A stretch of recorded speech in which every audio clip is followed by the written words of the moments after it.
Mencanangkan di tahun 2025 ini seluruh perangkat daerah dan puskesmas pelayanan publiknya prima.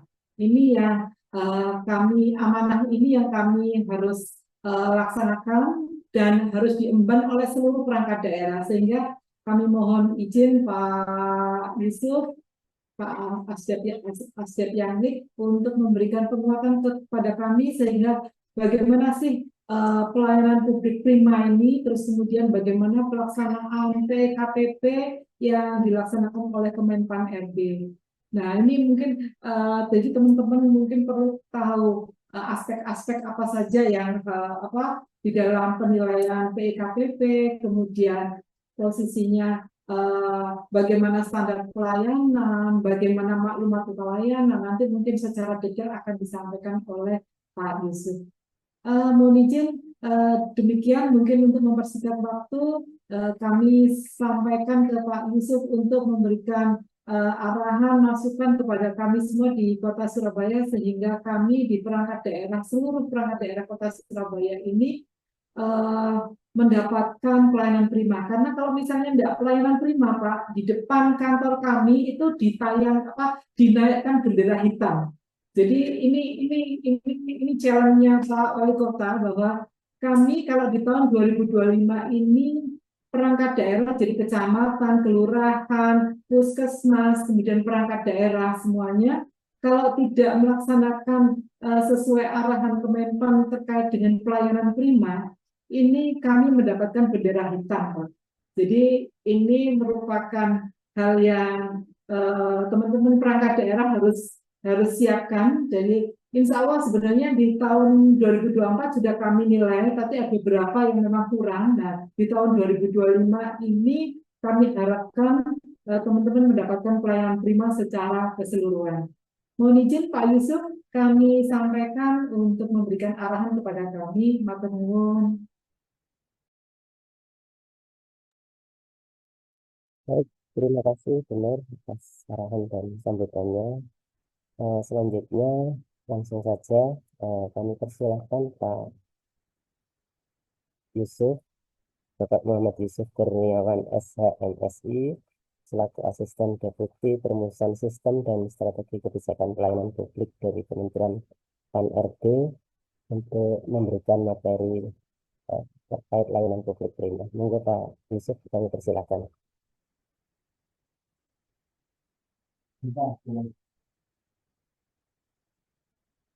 Mungkin masih di mute, Pak.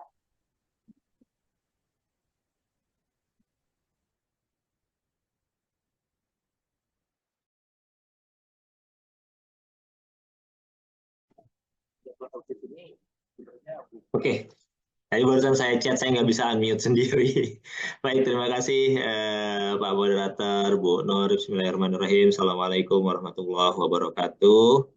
Selamat pagi, salam sejahtera bagi kita semua, salam sehat. Yang terhormat teman-teman dari bagian organisasi Kota Surabaya, teman-teman perangkat daerah seluruhnya yang berkesempatan hadir pada kesempatan pagi hari ini, dan hadirin yang berbahagia.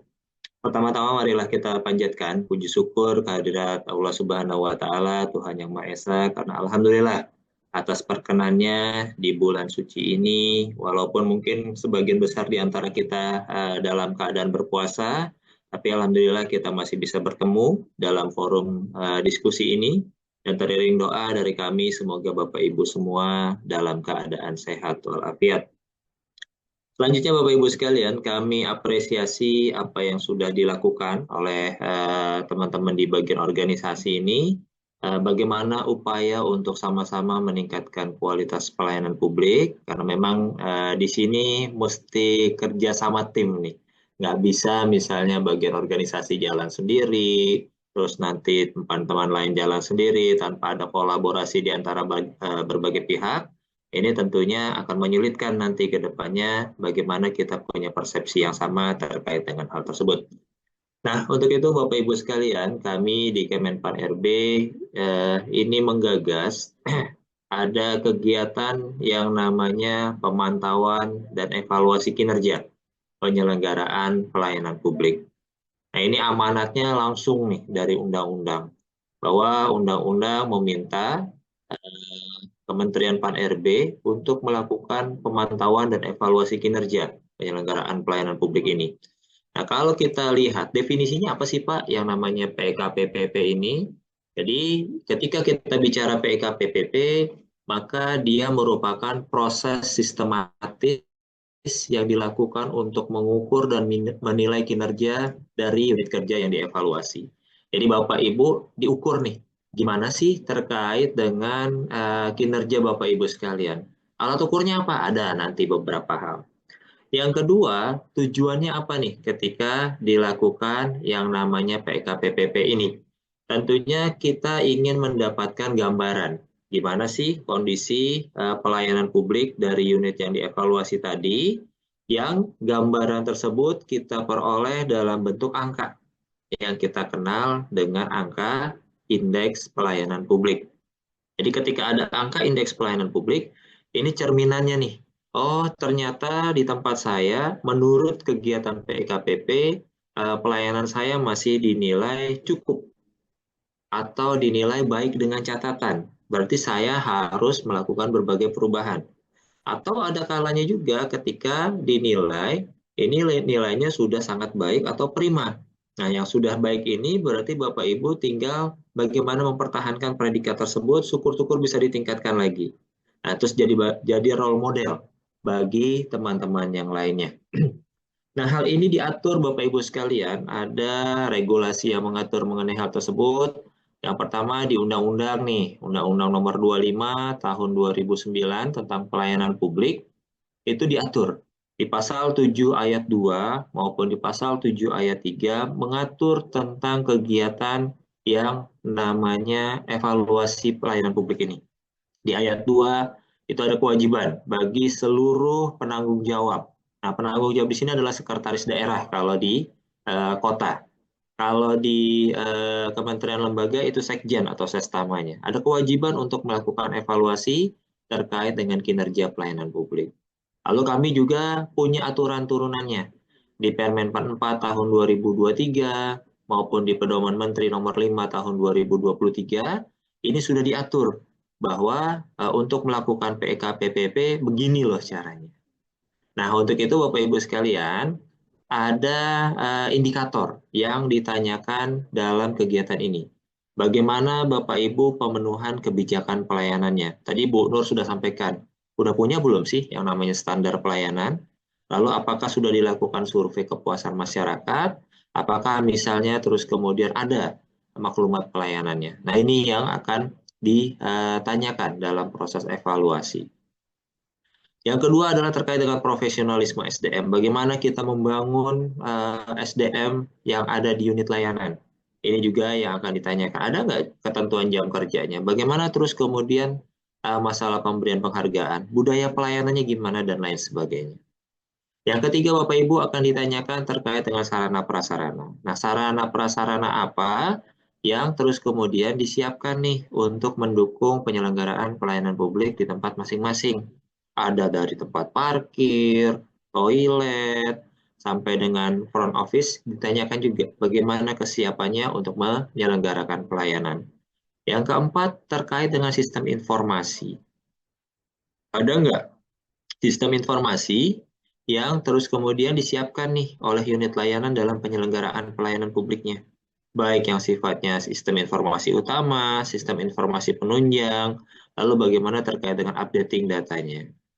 Nah, yang kelima adalah terkait dengan konsultasi dan pengaduan. Bagaimana nih teman-teman di unit layanan menyelenggarakan konsultasi dan pengaduan? Apakah terus kemudian ada media yang sifatnya online, ada yang sifatnya offline, lalu bagaimana akuntabilitasnya? Ini yang akan ditanyakan di aspek terkait dengan konsultasi dan pengaduan. Dan yang keenam adalah terkait dengan inovasi, yaitu bagaimana Bapak Ibu di unit layanan mengembangkan inovasinya. Ada nggak inovasi-inovasi yang terus kemudian dimanfaatkan dalam penyelenggaraan pelayanan publik yang sebelumnya tidak ada menjadi ada, atau yang sudah ada yang diambil atau mereplikasi dari tempat lain. nggak masalah. Yang penting ada inovasi yang dikembangkan dalam rangka meningkatkan kualitas layanan. Nah, 6 hal ini Bapak Ibu sekalian yang kami dorong untuk dilaksanakan untuk mewujudkan pelayanan prima tadi yang terus kemudian kita evaluasi melalui kegiatan PKPPP ini sampai sejauh mana ke-6 hal ini bisa dilaksanakan oleh Bapak Ibu sekalian. Nanti akan keluar skor penilaian skalanya 0 sampai 5, di mana semakin tinggi capaian indeksnya, berarti semakin bagus nih kualitas layanan yang diberikan oleh unit yang dievaluasi tadi. Prosesnya sederhana, yang pertama dilakukan pengumpulan data, jadi Bapak Ibu menginputkan data-data yang dibutuhkan dalam proses evaluasi. Yang kedua adalah analisis kinerja, ini yang akan dilakukan oleh teman-teman evaluator, kira-kira dari data yang diinput sesuai nggak dengan fakta di lapangan. Kalau perlu, si evaluator akan melakukan turun lapangan langsung untuk melihat bagaimana kesesuaian antara bukti dukung yang diberikan dengan fakta yang ada di lapangan. Jangan-jangan bukti dukungnya ngambil nih dari internet misalnya, atau dari tempat lain terus tiba-tiba diklaim menjadi bukti dukung dari unit yang bersangkutan. Nah, yang ketiga, nanti setelah diverifikasi akan keluar nilainya. Oh, ternyata untuk Puskesmas A, dari data yang disampaikan, dari verifikasi yang dilakukan, dari validasi ke lapangan, ternyata hasilnya baru sampai di angka 3,55 misalnya. Nah, di sana nanti kita tahu, oh kekurangan saya tuh di mana. Nah, ini yang terus kemudian menjadi hal yang akan kita perbaiki ke depan. Nah, Bapak Ibu sekalian, hasil dari PKPPP ini yang berupa angka indeks pelayanan publik, ini bukan cuma Menpan nih, bukan cuma Deputi Pelayanan Publik yang terus kemudian memanfaatkan nilainya. Karena tadi bisa menggambarkan kondisi pelayanan publik pada suatu instansi, maka terus kemudian ada beberapa instansi juga yang memanfaatkan PKPP ini untuk capaian di indeks-indeks lainnya. Mohon maaf nih, saya stop dulu nih karena nggak jalan.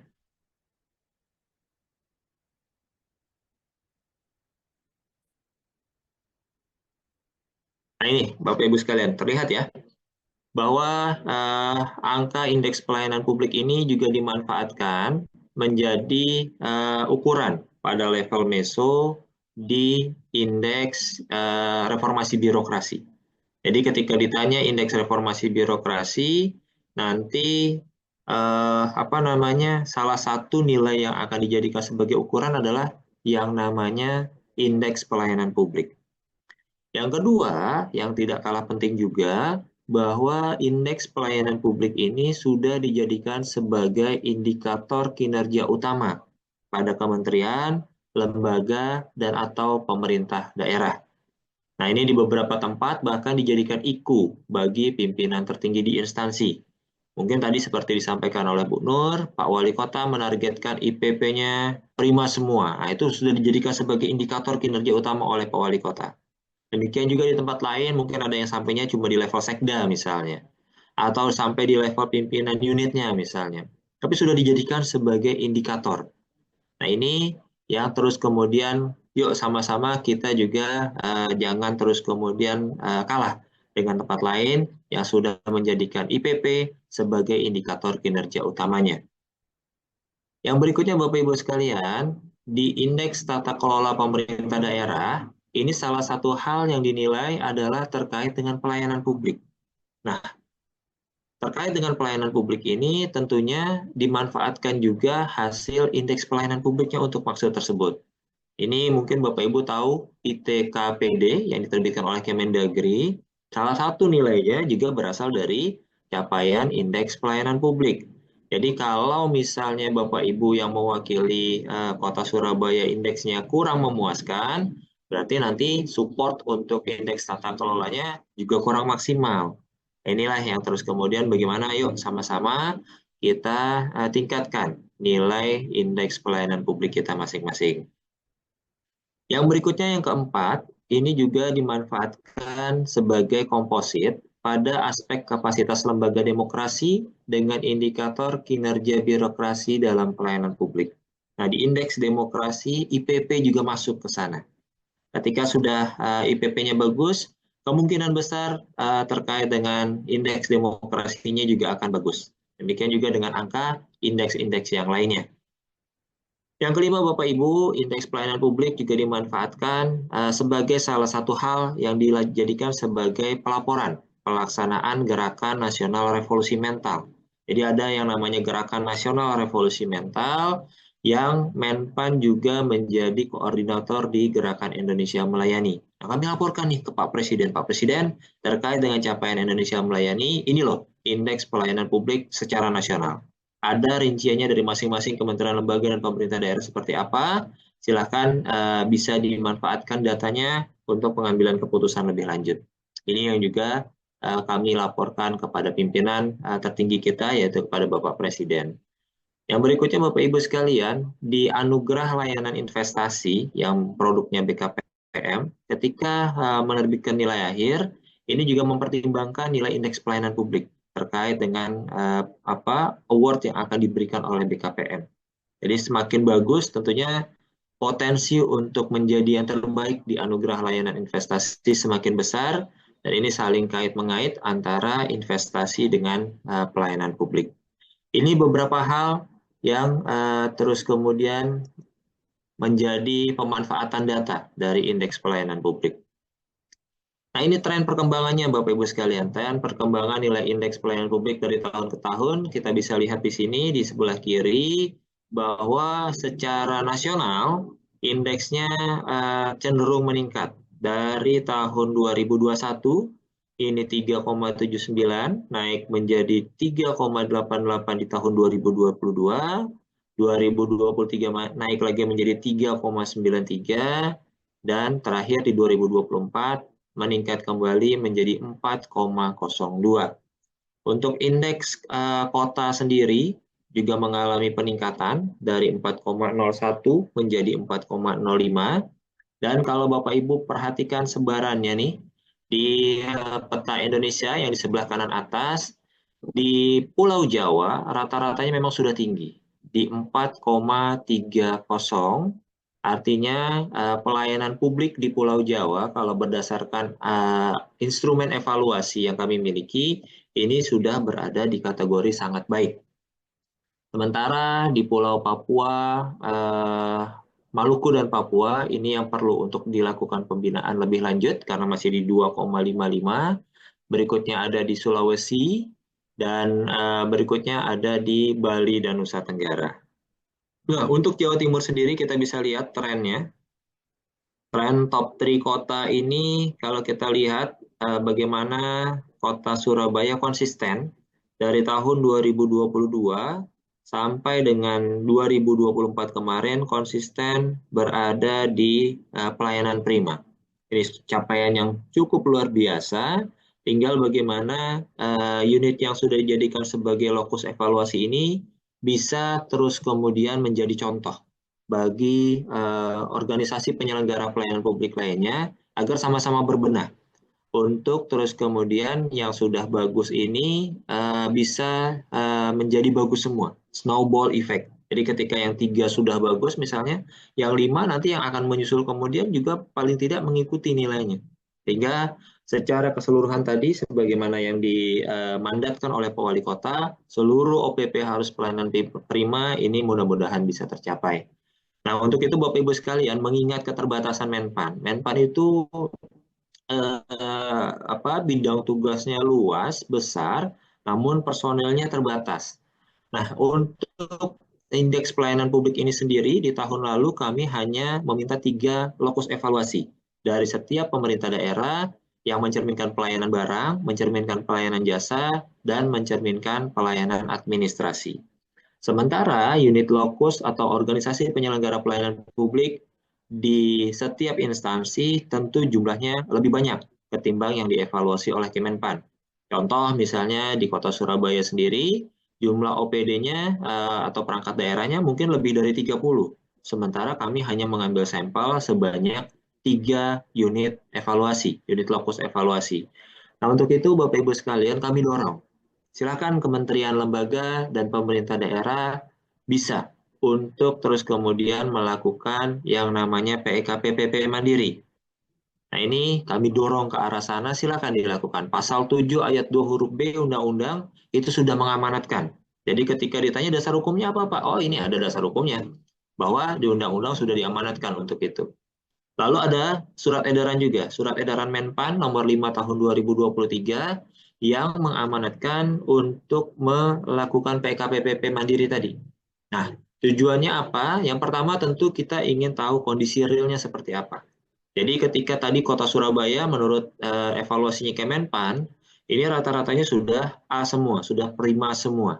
Apakah ketika dilakukan PK-PPP mandiri ini, kondisi A tadi juga berlaku untuk seluruh OPP yang dievaluasi?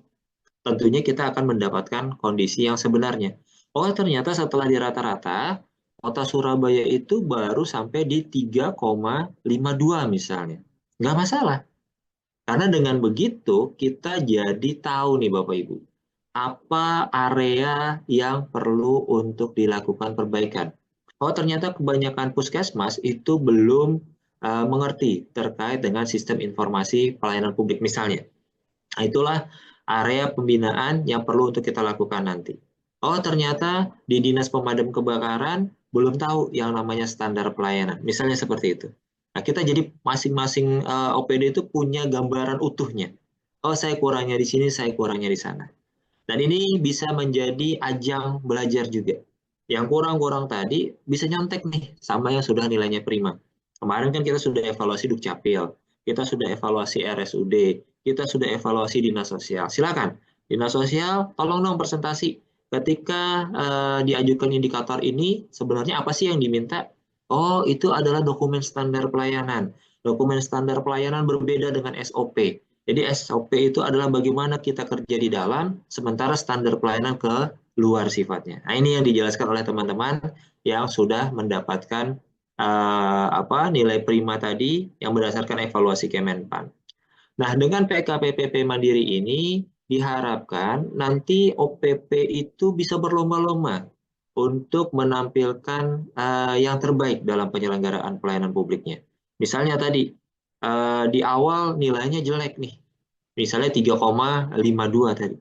Setelah belajar, wah saya tahu ternyata saya harus menyusun standar, ternyata saya harus membuat maklumat pelayanan, ternyata saya harus meningkatkan kompetensi pegawai, ternyata saya harus menyiapkan sarplasnya seperti ini, sampai dengan saya harus menciptakan inovasi. Ini menjadi sebuah ajang untuk sama-sama berkompetisi bisa menampilkan pelayanan terbaik kepada masyarakat.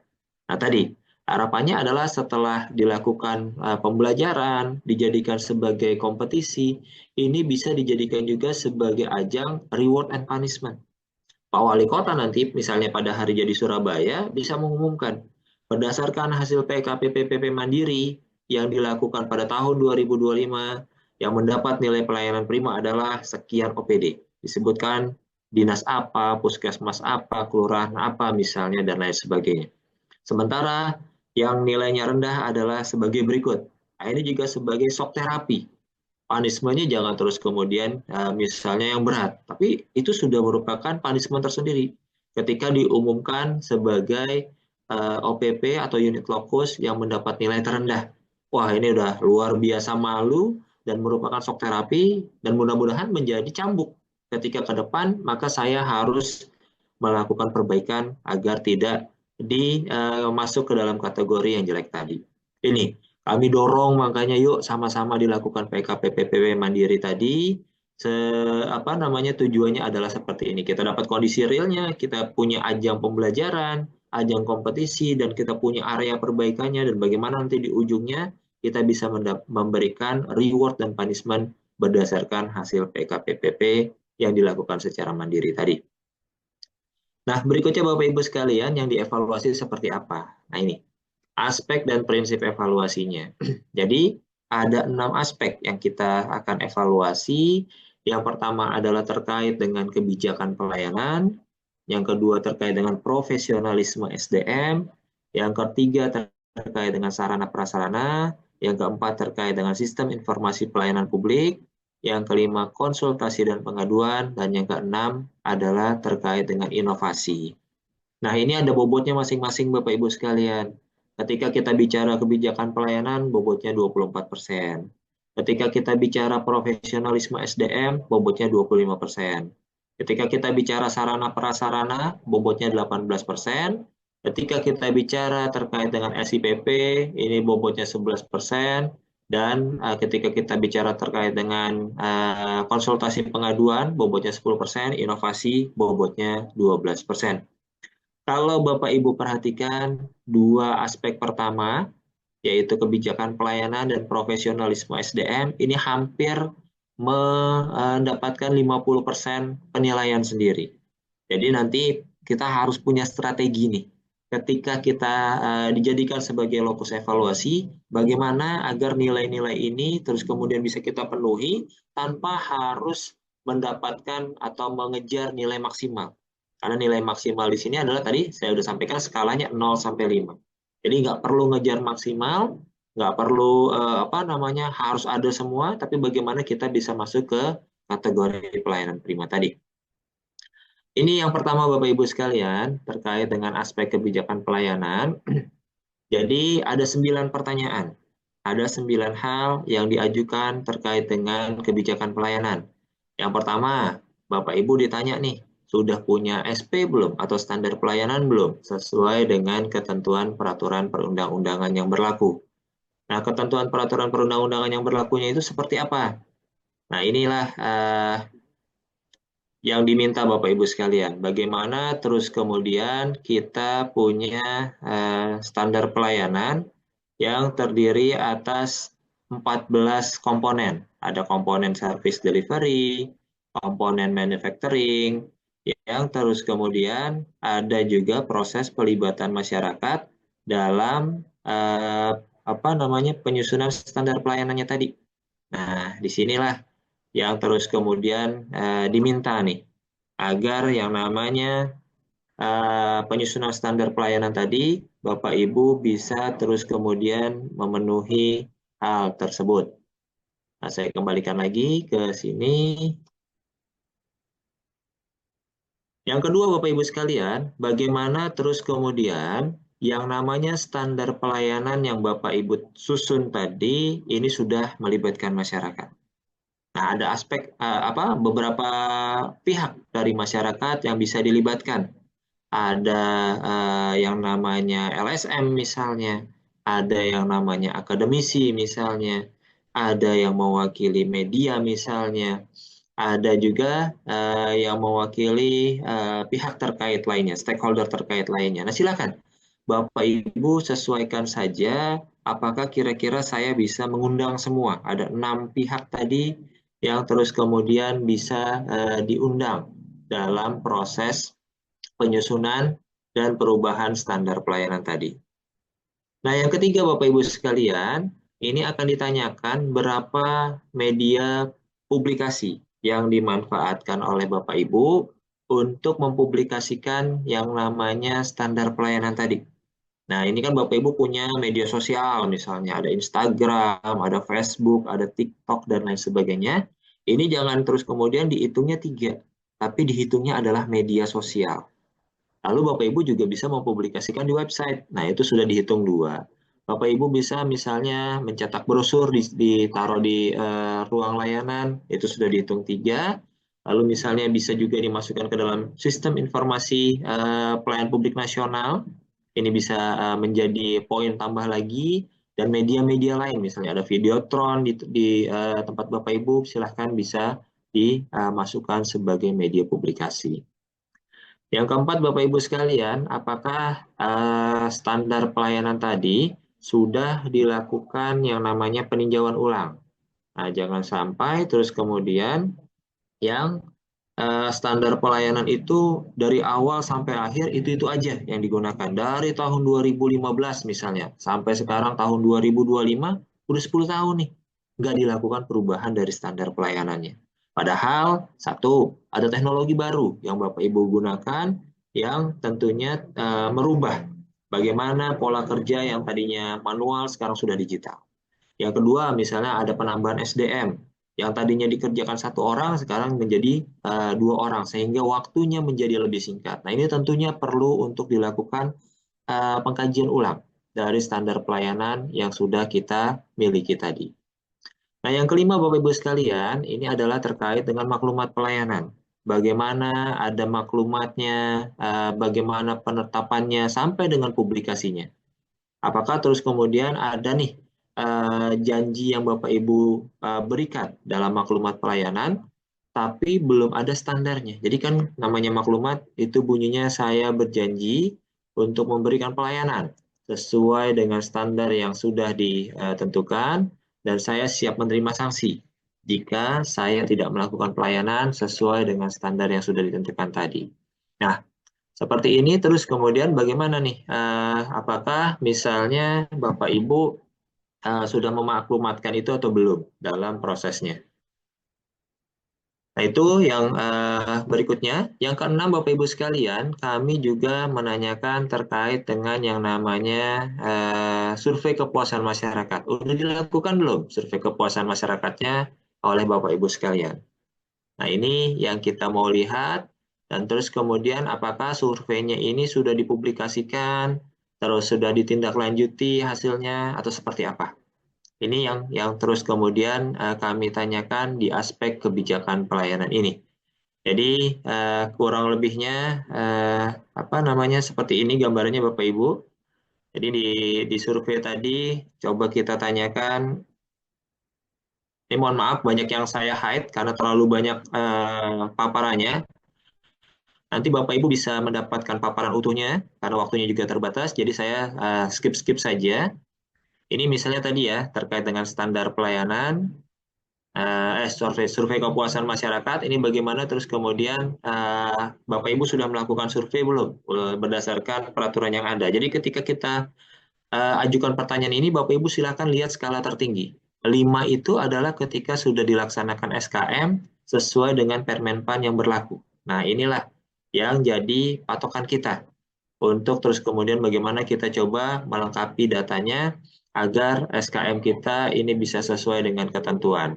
Demikian juga ketika ditanya udah dipublikasikan belum SKM-nya. Silakan Bapak Ibu sampaikan publikasinya di mana saja yang Bapak Ibu manfaatkan sebagai media publikasi.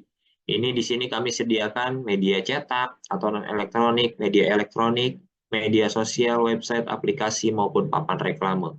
Nilai 5 adalah ketika sudah dipublikasikan lebih dari 4. Nah, lebih dari 4, padahal opsinya ada 6. Silahkan dipilih yang mana yang kira-kira bisa dipenuhi oleh Bapak Ibu masing-masing. Nah, berikutnya adalah terkait dengan tindak lanjut dari survei kepuasan masyarakatnya. Ada nggak terus kemudian survei tadi ditindaklanjuti nih? Jangan-jangan surveinya cuma menghasilkan angka, terus kualitasnya seperti apa, tapi tidak ada tindak lanjutnya. Nah, ini yang terus kemudian kami minta Bapak Ibu buat laporan tindak lanjutnya. Dari nilai yang jelek tadi, mau diapain? Apakah misalnya mau dilakukan diklat, misalnya tadi terkait dengan perilaku yang jelek. Atau ketika sarprasnya yang disurvei adalah yang jelek. Nah, ini yang mau diapain sarprasnya? Misalnya dilakukan kerja bakti setiap bulan oleh para pegawai unit layanan. Ini silakan dibuat matriksnya, dan nanti bagaimana implementasi dari rencana tindak lanjut yang sudah dibuat. Nah, ini berapa kecepatannya dari tindak lanjut SKM tadi? Apakah langsung ditindaklanjuti seluruhnya, atau tunggu dulu ada anggarannya, atau seperti apa? Ini bukti dukungnya sebagaimana laporannya, hasil dari tindak lanjut survei kepuasan masyarakat tadi.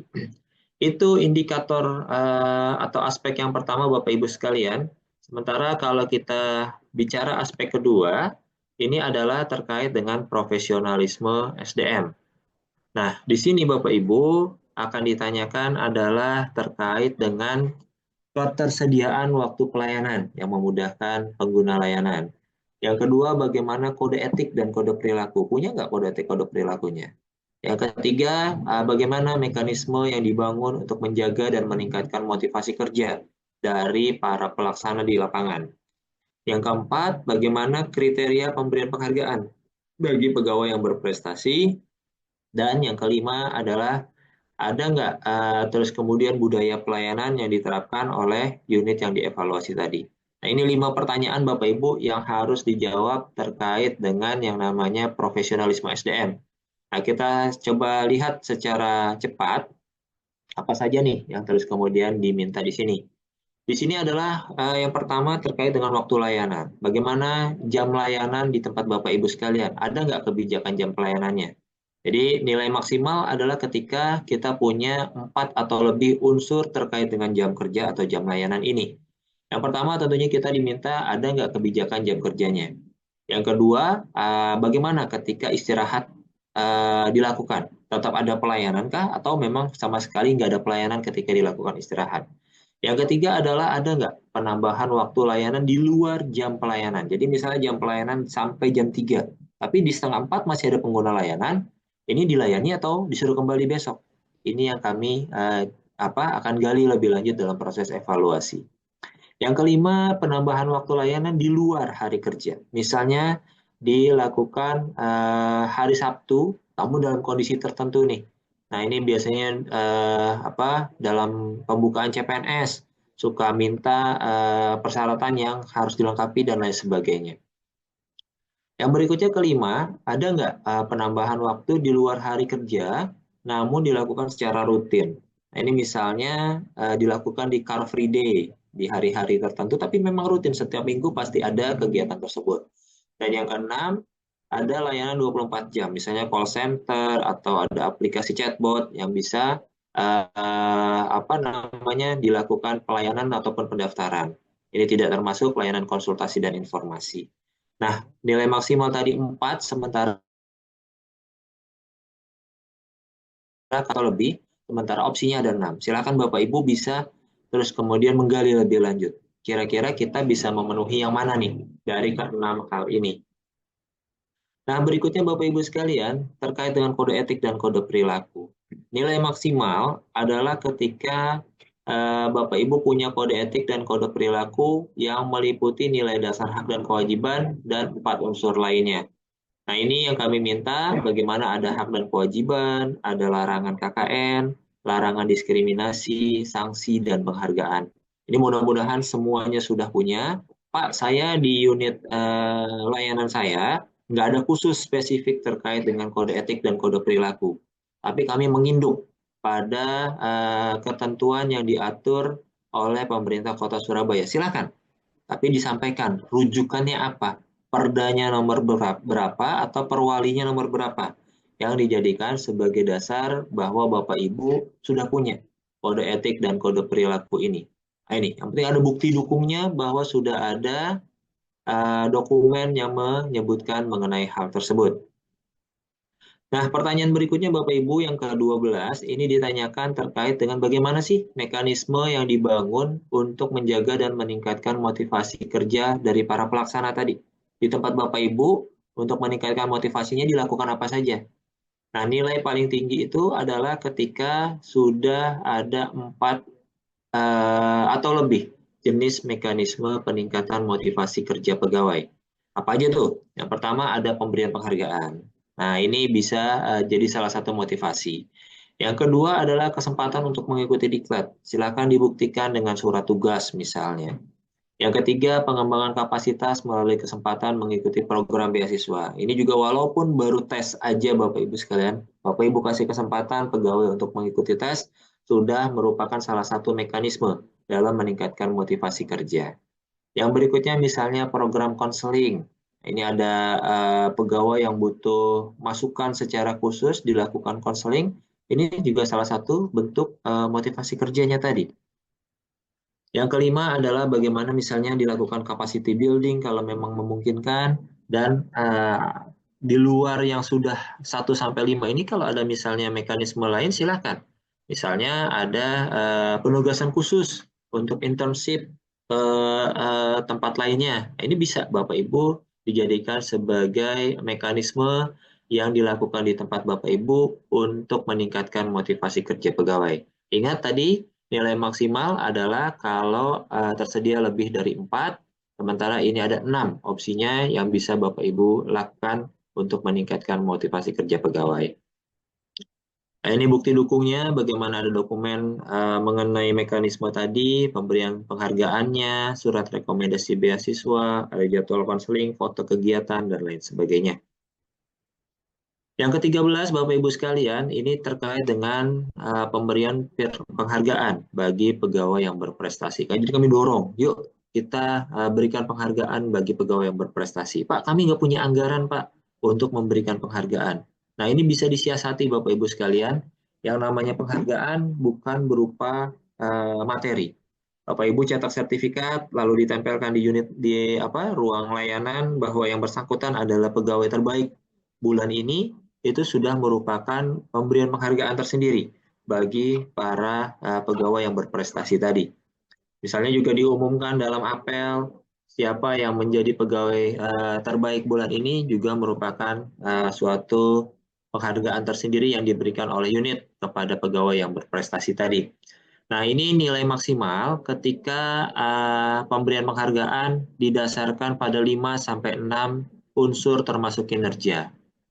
Nah, ini 5-6, misalnya dari sisi kehadiran, dari kinerjanya, dari kerjasamanya, dari inovasinya, dari penampilannya, dan dari bagaimana dia tidak pernah menerima komplain dari pengguna layanan. Ini bisa dijadikan sebagai acuan untuk menyusun kriterianya.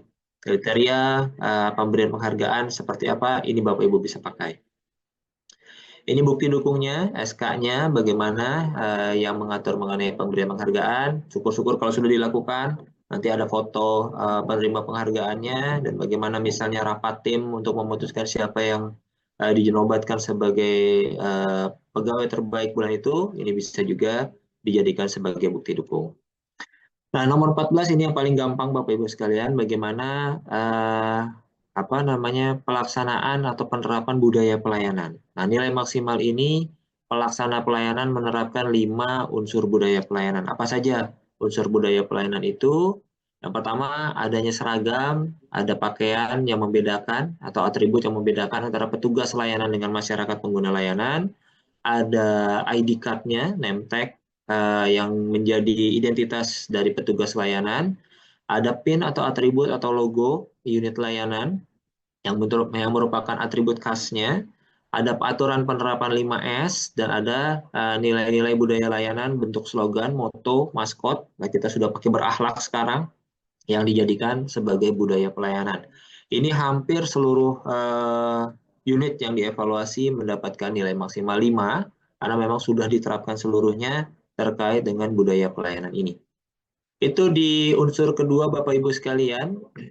Nah, ini yang terus kemudian kita masuk ke aspek ketiga terkait dengan sarana prasarana. Dan jangan lupa juga Bapak Ibu terkait dengan aspek 1 dan aspek 2 tadi, itu bobotnya sudah 49%. Jadi kalau bisa Bapak Ibu penuhi 2 aspek tadi, ini separuh jalan sudah dipegang nih di tangan. Bagaimana Bapak Ibu penuhi terkait dengan kebijakan pelayanan, Bapak Ibu penuhi terkait dengan profesionalisme SDM, dan kita bisa mencapai nilai 5 semua. Ini separuh dari pertanyaan sudah kita bisa selesaikan. Ya, ini kemungkinan nilainya di angka B sudah di tangan. Nah, ini bagaimana terus kemudian yang lain coba kita sesuaikan, kita dapatkan sesuai dengan kondisi yang ada di tempat kita masing-masing.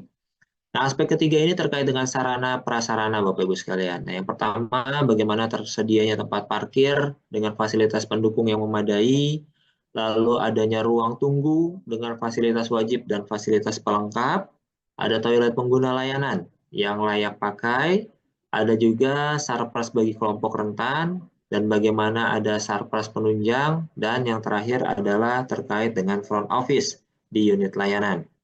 Nah, kita cek satu-satu. Terkait dengan tempat parkir, ini kami coba potret bagaimana sih tempat parkir yang ada di tempat unit layanan Bapak Ibu masing-masing. Nilai maksimal adalah ketika tempat parkirnya memiliki 5 atau lebih fasilitas yang dimanfaatkan oleh para pengguna layanan di tempat parkir. Di antaranya adalah bagaimana terpisah antara parkir roda 2 dan roda 4, ada petugas parkirnya, ada pemeriksaan karcis, ada CCTV, ada penitipan helm, ada pelindung, dan ada drive-thru misalnya. Nilai maksimal adalah 5, jadi silakan Bapak Ibu lihat di sini. Yang mana nih yang terus kemudian bisa kita penuhi? Ketersediaan pemisahan tadi, roda 2, roda 4 bisa, terus ada CCTV-nya misalnya, ada penitipan helm misalnya, ada pelindungnya misalnya, dan ada petugasnya misalnya, ini sudah mendapatkan nilai maksimal. Nah, ini silakan nanti bukti dukungnya disampaikan bagaimana kondisi tempat parkir dan fasilitas yang ada di tempat tersebut. Nah, berikutnya adalah kita bergeser ke ruang tunggu. Ruang tunggunya seperti apa nih yang terus kemudian disediakan oleh unit layanan? Di sini nilai maksimal adalah ketika tersedia fasilitas wajib dan 4 atau lebih fasilitas pelengkap. Fasilitas wajib itu apa? Fasilitas wajib itu ada kursi dan ada sirkulasi udaranya, sirkulasi ruangannya. Entah AC, entah kipas angin, atau ventilasi aja cukup. Silahkan, bisa diklaim sebagai sirkulasi udara. Nah, 4 fasilitas penunjang lainnya yang harus dipenuhi ketika ingin mendapat nilai maksimal, diantaranya ada mesin antrian, ada televisi, ada bahan bacaan, ada charging board, ada hotspot atau wifi, ada air minum, atau ada hal-hal lain yang mendukung kenyamanan ruangan. Jadi misalnya, Pak, saya nggak punya mesin antrian di unit layanan saya, pemadam kebakaran, buat apa ada mesin antrian? Oke, kita bisa skip yang satu, silakan yang lain. Ada misalnya bahan bacaan, ada televisi misalnya, ada air minum, ada wifi, dan lain sebagainya. Sepanjang tadi sudah ada 4 atau lebih, maka nilainya sudah bisa maksimal. Ini yang kita terus siapkan Bapak Ibu terkait dengan jawaban di ruang tunggu. Ini bukti dukungnya, silakan nanti disampaikan sesuai dengan kondisi. Yang berikutnya adalah toilet pengguna layanan yang layak pakai. Jadi di sini nilai maksimal itu ketika kita punya toilet pengguna layanan dengan 5 kondisi atau lebih. Kayak gimana tuh kondisinya? Ada pemisahan antara toilet laki-laki dan toilet perempuan. Ada tempat cuci tangan, yaitu bentuknya wastafel. Ada toiletrisnya, ada tisu, sabun, tempat sampah. Ada air bersih, ada monef, intensitas petugas yang membersihkan toilet, atau Bapak Ibu punya nih fasilitas pendukung lainnya, silahkan disampaikan di sini yang sekiranya terus kemudian mendukung. Misalnya di tempat kami toiletnya ada sisirnya Pak di wastafel, silahkan disampaikan bahwa ada sisir di sana untuk mendukung atau menunjang kerapian dari para pengguna layanan maupun dari para petugas. Nah, berikutnya bukti dukungnya, silakan nanti difoto video terkait dengan toiletnya dan tadi apa aja yang ada di tempat Bapak Ibu masing-masing. Yang ke-18 ini terkait dengan sarpras kelompok rentan. Nah, ini apa nih yang terus kemudian disediakan oleh unit layanan dalam penyelenggaraan pelayanan publik. Memang nilai maksimalnya adalah ketika tersedia 13 atau lebih sarpras bagi kelompok rentan. Nah, tapi kita lihat nih sarpras kelompok rentannya seperti apa. Ada kursi roda, ada step lobby, lift khusus, dan lain sebagainya. Pak, kami ini puskesmas, cuma 1 lantai. Buat apa nanti kami sediakan lift kalau tidak ada arahnya mau ke atas atau ke bawah? Ya udah, berarti tidak perlu dipenuhi. Dan kita tidak perlu mengejar 5, angka 5 di sini, untuk sarpras bagi kelompok rentan. Kan masih banyak pertanyaan yang lain yang bisa kita kejar nilai maksimalnya. Untuk yang ini mungkin kita sesuaikan dengan kondisi dan situasi di unit layanan kita. Selasar, kita ini mau menghubungkan kemana bangunannya? Kenapa harus pakai selasar? Kita nggak bisa untuk terus kemudian membangun selasar. Oke, nggak usah dibangun, nggak masalah. Jadi sesuaikan dengan kebutuhan masing-masing dan sesuaikan dengan kondisinya masing-masing. Di Menpan pun nggak ada yang namanya area bermain anak. Karena memang kami tidak punya space yang memadai untuk hal tersebut. Nah, ini yang terus kemudian nanti di akhir bagaimana tips and triknya ketika kita mengerjakan yang namanya evaluasi kinerja pelayanan publik ini. Nah, ini silakan nanti difoto-fotokan Bapak Ibu sekalian bukti dukungnya, sarpras apa saja yang terus kemudian dimiliki oleh unit layanan Bapak Ibu masing-masing. Nah, berikutnya adalah terkait dengan sarpras penunjang. Nah, ini apa saja nih yang tersedia di unit layanan Bapak Ibu? Nilai maksimal adalah ketika tersedia 5 atau lebih fasilitas penunjang. Nah, fasilitas penunjangnya kami sediakan sampai 9 nih. Yang diminta 5 atau lebih. Berarti 5 doang boleh dong? Boleh. Tuh. Nah, dari 5 itu apa aja? Fotokopi atau ATK. Ini ada sarana fotokopi yang mudah diakses oleh pengguna layanan. P3K, ada APAR, alat pemadam api ringan, ada kantin, ada ruang ibadah, ada area merokok, ada jalur evakuasi, ada tempat sampah, ada CCTV. Pak, kami di puskesmas, kami di rumah sakit nggak boleh ada area merokok, nggak masalah. Karena yang diminta 5 atau lebih. Skip aja, area merokoknya masih ada 8 lainnya yang bisa kita terus kemudian manfaatkan. Pak, kami bangunannya gabung jadi satu antara satu dinas dengan dinas lainnya, sehingga yang namanya kantin itu bersama, yang namanya fotokopi itu bersama. Silakan, masing-masing bisa mengklaim sebagai sarana penunjang yang nggak masalah, karena memang penggunaannya adalah penggunaan bersama. Sampai dengan masjid kami juga masjid bersama, Pak. Ya udah silakan, diklaim saja bahwa itu memang merupakan sarpras penunjang dan dipergunakan secara bersama. Ini bukti dukungnya, nanti silakan difotokan apa saja yang tersedia untuk prasarana penunjang yang di tempat Bapak Ibu masing-masing. Nah, yang berikutnya adalah terkait dengan front office. Ini seperti apa front office informasi layanan di tempat Bapak Ibu masing-masing. Nilai maksimal itu adalah ketika front office-nya dengan 5 kondisi atau lebih. Kondisinya adalah seperti ini, ada petugas khusus, ada meja khusus, ada layar atau display informasi yang menampilkan informasi terkait dengan layanan yang tersedia, ada bahan bacaan, bahan cetak informasi layanan, dan ada buku registrasi tamu, baik yang sifatnya elektronik maupun yang sifatnya manual. Ini yang kami harap ada di tempat Bapak Ibu terkait dengan front office tadi. Nah, berikutnya Bapak Ibu sekalian, kita masuk ke indikator keempat terkait dengan sistem informasi pelayanan publik. Nah, ini ada 4 hal yang kami tanyakan ke Bapak Ibu terkait dengan SIPP ini, Sistem Informasi Pelayanan Publik ini. 1, ada nggak sistem informasi pelayanan publik yang dipergunakan untuk informasi publik? Yang kedua, bagaimana ketersediaan sistem informasi pendukung operasional pelayanannya. Yang ketiga, bagaimana kualitas dari SIPP elektronik yang Bapak Ibu miliki. Dan yang keempat, bagaimana terkait dengan pemutahiran data dan informasi dari kanal digitalnya. Nah, ini yang pertama, nilai maksimal adalah ketika Bapak Ibu punya nih yang namanya sistem informasi pelayanan publik yang telah online dan terhubung dengan SIPPN. Jadi ada namanya SIPPN di pusat yang bisa menginformasikan seluruh penyelenggaraan pelayanan publik yang dilakukan oleh organisasi penyelenggara pelayanan publik. Sudah belum nih masuk ke dalam sana? Nah, kalau belum, mohon dapat disegerakan. Kalau memang sudah, tinggal diinformasikan bahwa kami sudah masuk ke dalam SIPPN. Ini bukti dukungnya nanti tinggal difotokan saja dari SIPPN tadi bahwa Bapak Ibu sudah terhubung dengan SIPPN. Nah, pertanyaan berikutnya adalah ada nggak sistem informasi pelayanan publik yang merupakan pendukung operasional? Nah, ini nilai maksimal adalah ketika Bapak Ibu punya 4 atau lebih kondisi sistem informasi pendukung operasional. Apa aja nih? 1, misalnya Bapak Ibu sudah terhubung dengan lapor SP4N, silakan disampaikan. Yang kedua, sudah ada survei kepuasan masyarakat yang dilakukan secara online. Nah, ini kan juga bagian dari sistem informasi pendukung operasional. Yang ketiga, terkait dengan aplikasi kepegawaian misalnya. Terkait dengan pengelolaan kepegawaian, sudah ada nih, kami aplikasi sendiri, silakan dilaporkan. Yang keempat, misalnya terkait dengan pengelolaan keuangan, terkait dengan manajemen kinerja misalnya yang kelima.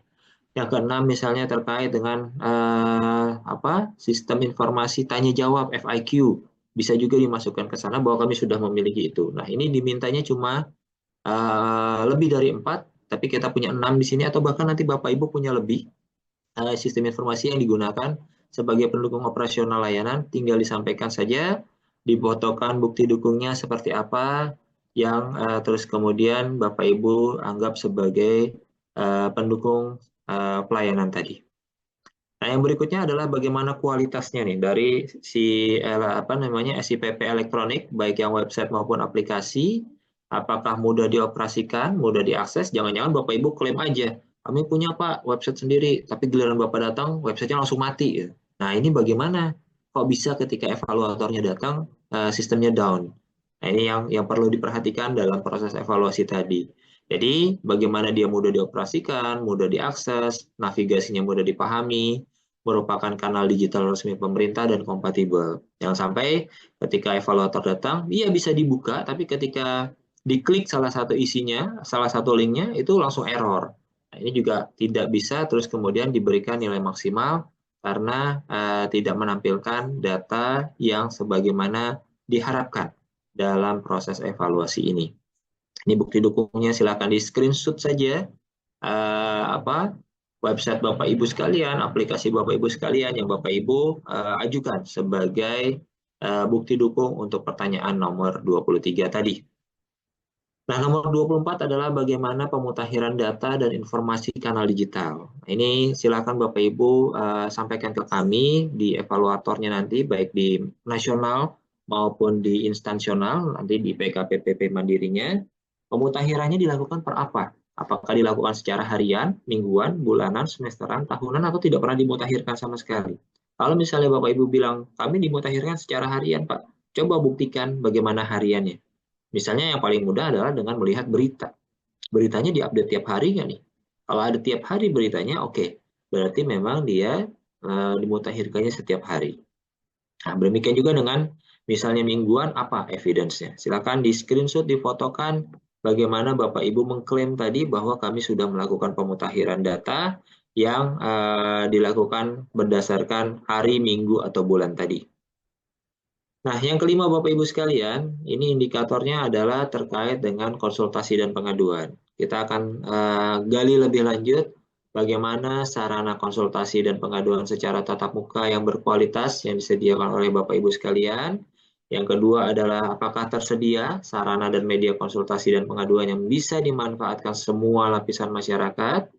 Yang ketiga adalah bagaimana akuntabilitas dari hasil konsultasi dan pengaduannya. Dan yang keempat adalah bagaimana ketersediaan tindak lanjut atas konsultasi dan pengaduan dari semua lapisan masyarakat tadi. Nah, kita lihat satu persatu di sini. Yang pertama terkait dengan konsultasi tatap muka, nilai maksimal itu adalah ketika Bapak Ibu punya sarana dengan 5 atau lebih kondisi. Seperti apa sih sarananya itu? Satu, ada kotak saran nih yang ditempatkan di unit layanan. Atau ada kotak aduan. Yang kedua, ada ruang khusus ketika ada masyarakat yang ingin mengadu secara khusus.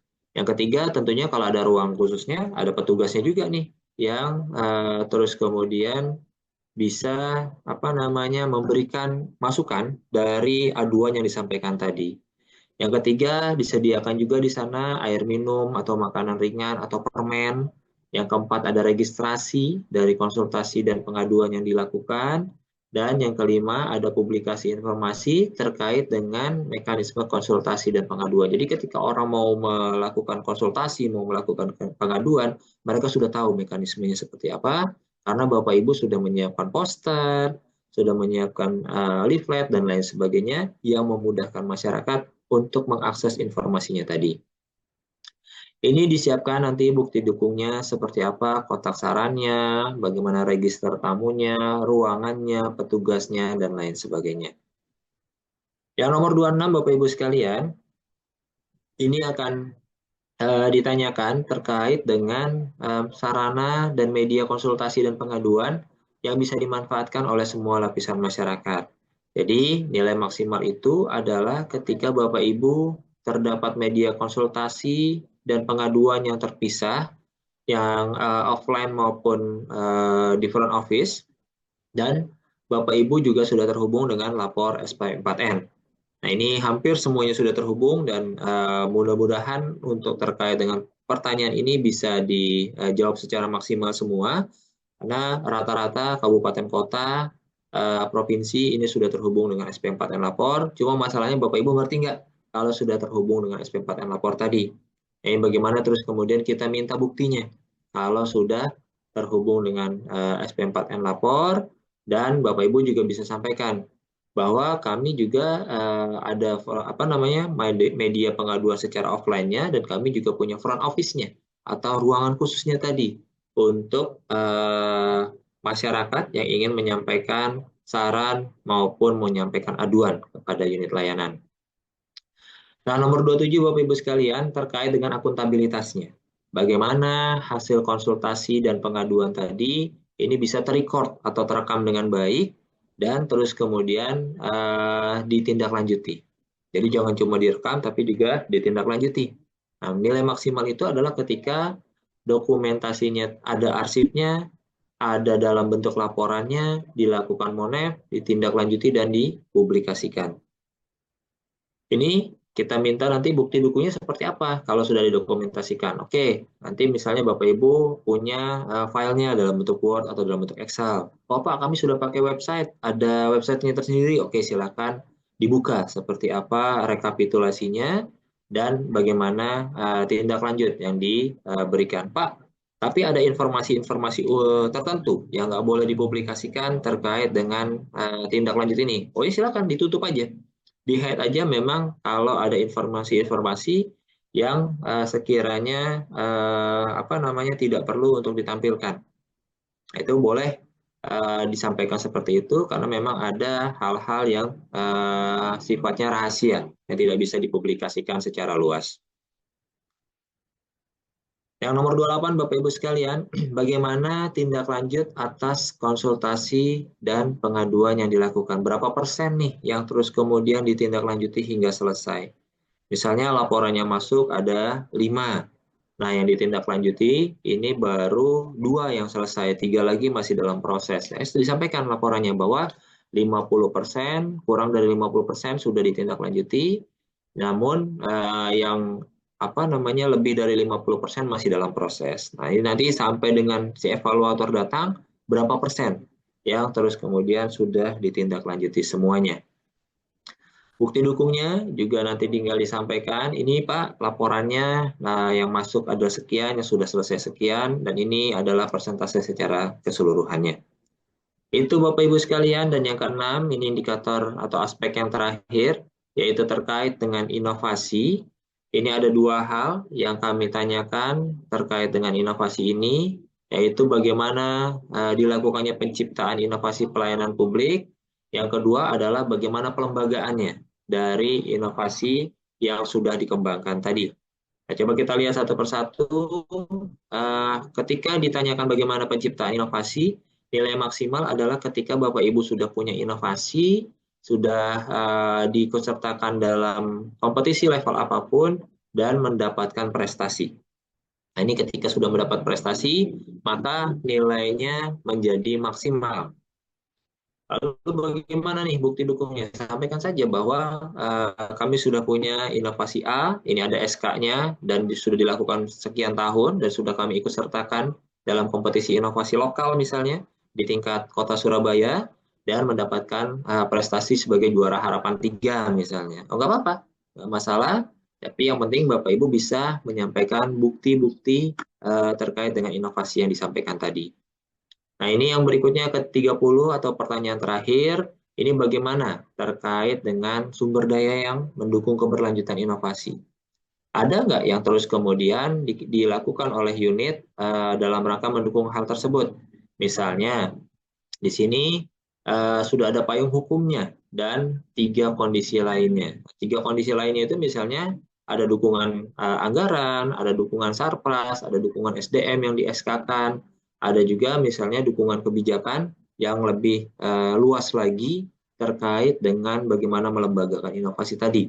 Jangan sampai inovasi yang dikembangkan hanya misalnya untuk keperluan diklat, baik diklat kepemimpinan maupun diklat fungsional, namun tidak diteruskan. Nah, ini kan yang terus kemudian percuma, mubazir yang tidak dimanfaatkan lebih lanjut tadi.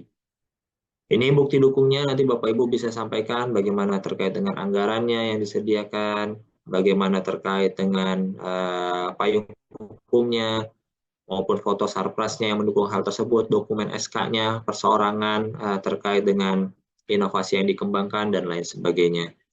Dan ini yang terakhir, tips dan triknya Bapak Ibu sekalian. Bagaimana kita dalam proses PKPPP Mandiri ini harus memiliki tips dan trik sendiri dalam mengerjakan pertanyaan-pertanyaan dalam menjawab pertanyaan-pertanyaan yang diajukan dalam PKPPP. Yang pertama adalah kita kerjakan yang menurut Bapak Ibu mudah untuk dilaksanakan terlebih dahulu. Jadi silakan dari 6 aspek tadi, kira-kira yang mana nih yang mudah untuk disiapkan lebih dahulu. Oh, standar pelayanan kita udah punya. Oke, kita kumpulkan dokumen standar pelayanan yang kita miliki. Yang kedua, Bapak Ibu sekalian, kita jawab apa yang ditanyakan sesuai dengan kondisi yang ada. Jadi jangan mencari-cari jawaban yang memang Bapak Ibu belum punya pada saat itu. Misalnya, ketika ditanyakan standar pelayanan, oh cari aja di website, browsing punya orang, terus kemudian tinggal diganti. Jangan seperti itu, tapi kita sampaikan sesuai dengan kondisi yang ada. Kalau memang belum punya SOP, ya sampaikan. Belum punya SP, ya sampaikan. Belum punya SP, dan hanya baru memiliki SOP. Nggak apa-apa, karena nanti kita jadi punya petanya. Oh, ternyata si unit ini belum punya yang namanya standar pelayanan tadi. Yang ketiga, Bapak Ibu sekalian, jangan memaksa. Jadi ketika misalnya tadi terkait dengan sarpras rentan itu nilai maksimal adalah ketika 13 sarpras dilengkapi. Padahal kita nggak butuh itu semua. Jadi jangan memaksa harus mendapat nilai sempurna 5. Karena nilai pelayanan prima itu rentangnya 4,51 sampai dengan 5,00.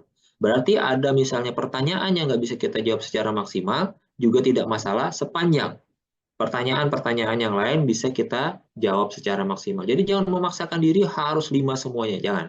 Tapi kita sesuaikan dengan kondisi yang ada tadi. Yang keempat adalah jangan lupa bertanya kalau memang ada hal yang perlu untuk mendapat penjelasan lebih lanjut. Silakan hubungi teman-teman bagian organisasi, teman-teman yang menangani PKP PPP secara mandiri tadi, apa nih yang menjadi kesulitan Bapak Ibu? Oh, saya nggak ngerti nih pertanyaan terkait dengan inovasi ini maksudnya gimana sih? Pertanyaan nomor 30 tadi, silakan bertanya. Karena evaluator atau yang memfasilitasi pasti sudah mendapatkan ilmunya terlebih dahulu dari Kemenpan misalnya, entah dari pihak lain, yang terus kemudian pihak evaluatornya atau pihak yang memfasilitasi PKPPP ini tentunya lebih paham dibanding unit yang dievaluasi. Yang kelima, Bapak Ibu sekalian, jangan lupa untuk terus belajar. Jadi ketika Bapak Ibu bingung, ketika bertanya masih bingung, ambil ke best practice-nya. Yang sudah dievaluasi tadi ada 3. Ada Dinas Sosial, ada RSUD, ada Dukcapil. Tanya ke mereka terkait dengan apa yang Bapak Ibu masih belum paham. Belajar pada sudah mendapat nilai tadi dan contoh yang baik-baik dari mereka. Oh, standar pelayanan seperti ini, oh survei seperti ini, dan lain sebagainya. Lalu kita terapkan di unit layanan kita. Dan yang keenam, ini kebiasaan kita nih untuk menunda-nunda. Bu Nur misalnya sudah menyampaikan nanti akan dievaluasi di bulan Desember misalnya. Nah ini kita udah tahu petanya tapi kita menunda. Masih lama Desember, masih akhir tahun. Nanti saja kita siapkan dokumen-dokumen yang dibutuhkan. Jangan. Kalau memang bisa kita lakukan dari sekarang, kita jangan nunggu deadline. Jadi apa yang kurang-kurang tadi ini bisa kita lengkapi dulu. Nah ini yang terus kemudian nanti ketika proses penilaiannya, ketika proses evaluasinya, Bapak Ibu bisa menjadi lebih siap lagi dibanding sebelumnya. Jadi jangan deadlineer. Ini kebiasaan kita itu selalu deadlineer. Kalau belum akhir, belum akan menyelesaikan apa yang diminta tadi. Itu mungkin Bapak Ibu sekalian beberapa hal gambaran terkait dengan PKPPP Mandiri. Besar harapan kami semoga tahun ini bisa dilakukan terhadap seluruh organisasi penyelenggara pelayanan publik yang ada. Sambil di nasional juga kami sedang menyempurnakan instrumennya dan kemungkinan belum akan digunakan tahun ini. Kalaupun digunakan hanya sifatnya uji coba. Jadi silakan Bapak Ibu masih bisa melakukan PKPPP secara mandiri dengan instrumen yang tahun sebelumnya. Sambil nanti kami akan sosialisasikan terkait dengan instrumen terbaru dari kegiatan ini. Itu yang bisa saya sampaikan. Saya akhiri dan saya kembalikan ke moderator. Terima kasih.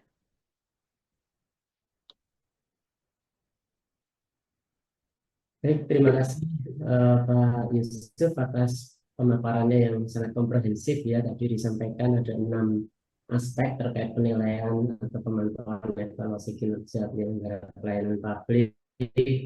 Ada 30 indikator yang sudah sangat lengkap Dan tadi yang terakhir juga disampaikan tips and triknya supaya Bapak Ibu mendapatkan nilai yang maksimal dan layanan publiknya juga maksimal, tidak hanya nilainya saja. Tadi salah satu tips and triknya itu belajar ya. Jadi pagi ini kita memfasilitasi dan mungkin seterusnya kami selalu melakukan pendampingan ke unit penyelenggara pelayanan publik untuk bisa memberikan layanan yang maksimal dan optimal kepada masyarakat. Untuk yang selanjutnya, tip and trick selanjutnya nanti ada bertanya tadi juga ya, nanti mau ditahan dulu Bapak Ibu pertanyaannya. Mungkin saya beri kesempatan dulu kepada Bu Nur untuk memberikan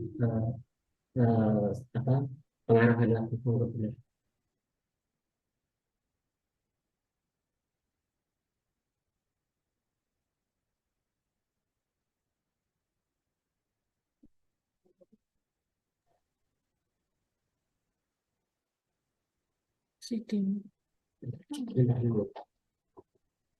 Belum bisa di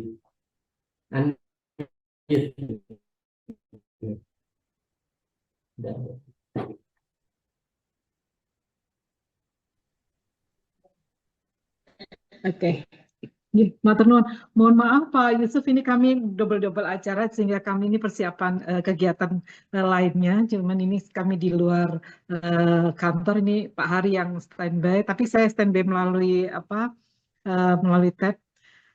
Alhamdulillah matur nuwun sangat Pak pencerahannya. Ini kami alhamdulillah Kota Surabaya ini seluruh UPP ini sudah mempunyai standar pelayanan Pak, karena posisinya mohon izin suara saya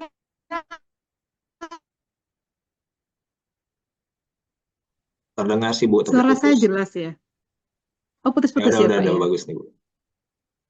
Oke. Jadi posisinya alhamdulillah kalau standar pelayanan dari sisi kebijakan pelayanan Pak, insya Allah kita standar pelayanan ini kita sudah ada aplikasi atau sistem yang seluruh perangkat daerah ini sudah membuat standar. Kita punya indikator kinerja operasional Pak. Jadi IKO-nya itu kalau misalnya dia tidak membuat standar pelayanan, nah ini akhirnya ada yang terkoreksi di pendapatannya kalau misalnya ini. Jadi ada di bulan misalnya bulan Januari kemarin itu standar pelayanan harus harus terwujudkan. Nah, kemudian standar pelayanan ini sudah harus dilalui melalui forum konsultasi publik. Insya Allah kita ini juga kami kasih rambu-rambu Pak. Jadi kalau misalnya di bulan Januari atau Februari itu tidak melaksanakan, berarti ada TPP-nya terkoreksi di sini Pak. Jadi ini sudah kami ada kinerja yang harus kita lalui di bulan-bulan berjalan itu kita evaluasi. Kemudian jadi standar pelayanan insya Allah sudah didasari dengan forum konsultasi publik ini. Terus kemudian untuk maklumat pelayanan memang kita sudah bikin template, jadi bikin template-nya, kemudian teman-teman perangkat daerah juga sudah upload dan teman-teman ini sudah mempunyai IG atau websitenya atau laman ya kalau bahasa Indonesia. Lamannya ini sudah diupload semuanya terkait dengan maklumat layanan. Jadi kalau misalnya teman-teman belum upload, nah ini juga ada koreksi-koreksi Pak terhadap ini.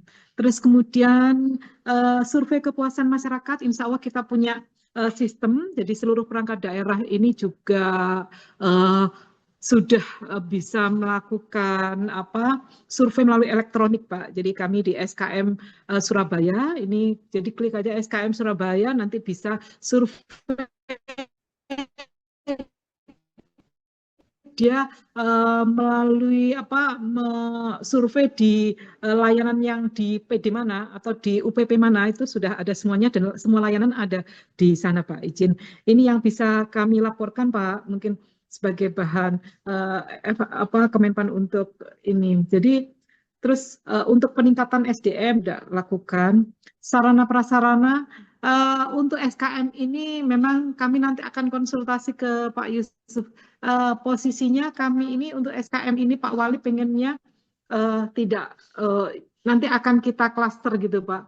Jadi puas tidak puas karena puasnya terhadap apa dan tidak puasnya terhadap apa nanti ada kritik sarannya nanti di 9 item layanan itu. Mungkin itu yang tapi ini masih kami nanti konsultasikan ke Bapak terkait ini karena apa istilahnya layanan itu supaya mereka itu tidak kelamaan menyampaikan hasil surveinya. Jadi kalau misalnya tidak puas berarti tidak puasnya di yang mana 9 item itu diklik gitu Pak. Itu yang kita akan untuk sementara ini kami memang membuat aplikasi atau sistem SKM ini dari pernyataannya yang sesuai dengan aturan dari Kemenpan, kemudian kami mudahkan, kita buat emot-emot sehingga mereka mudah ini. Tapi ini nanti akan kami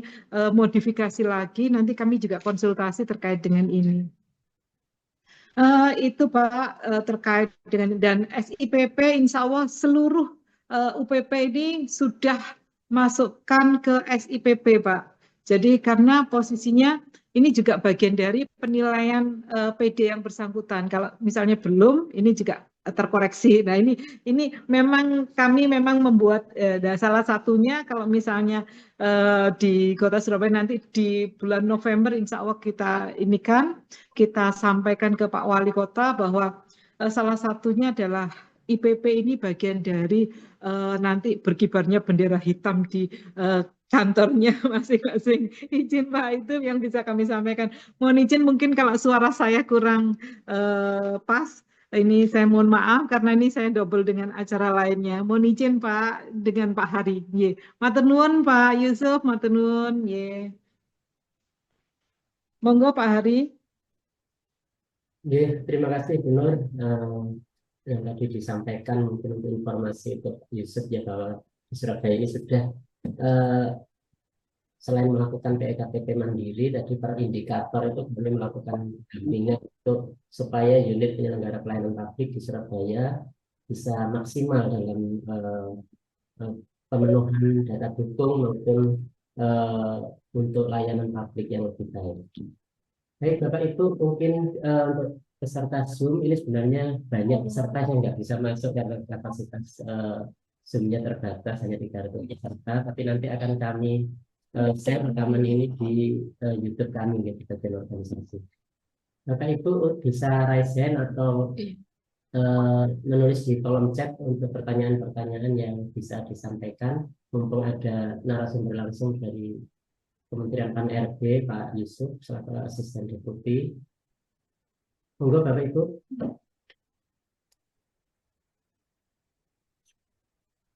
Ada yang ditanyakan mungkin dari DSDABM atau dari kecamatan, kelurahan, puskesmas. Jadi kami ini ada 153 kelurahan, 63 puskesmas, 31 kecamatan. Semuanya insya Allah hadir semua di Zoom ini. Monggo Bapak Ibu bisa raise hand. Ada yang disampaikan mungkin untuk pelaksanaan penilaian PKPP Mandiri ini. Yang tahun lalu sebenarnya sudah kami lakukan penilaiannya. Saya kira hal-hal tadi yang disampaikan Pak Yusuf, Bapak Ibu khususnya yang menangani PKPP ini ya sudah paham atau mungkin ada yang belum, monggo kalau masih belum paham bisa ditanyakan.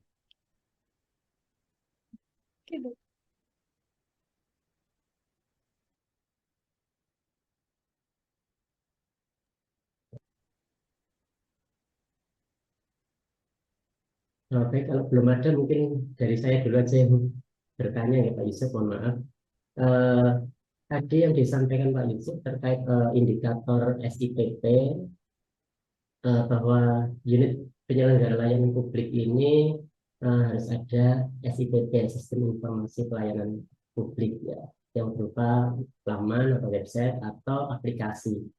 Nah ini di kami ini khususnya yang di puskesmas, kalau kelurahan ya atau kecamatan ikut lamannya di bagian pemerintahan. Kalau di puskesmas ini lamannya ikut di dinas kesehatan, jadi gabung gitu Pak.